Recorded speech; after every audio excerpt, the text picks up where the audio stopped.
La salle de réunion du Centre de promotion de la femme et de la famille de Batouri, CPFF, a servi de cadre à la séance de travail présidée par le membre du conseil électoral Dieudonné Mbele Amougou ce mardi 23 août 2023. Elle a pour fil d'Ariane la clôture des opérations de révision des listes électorales 2023 et le lancement des plateformes de concertation avec les autres acteurs du processus électoral pour les départements de la KDI et la Bumba Ngoko. La spécificité de cette réunion est qu'elle regroupait à la fois les agences départementales de la KDI et de la Bumba Ngoko.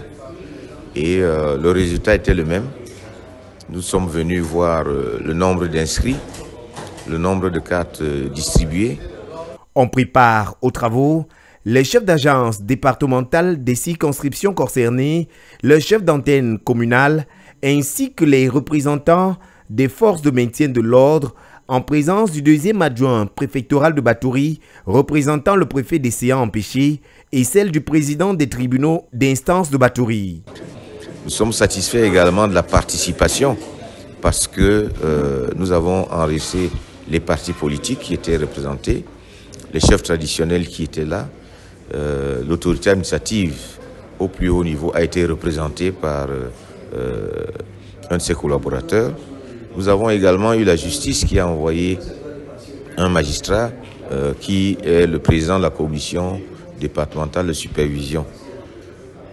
Je n'ose pas parler des forces de maintien de l'ordre qui nous encadrent toujours et nous accompagnent, parce que dans ces deux départements, vous savez, il y a des problèmes de sécurité liés à la proximité avec la frontière centrafricaine.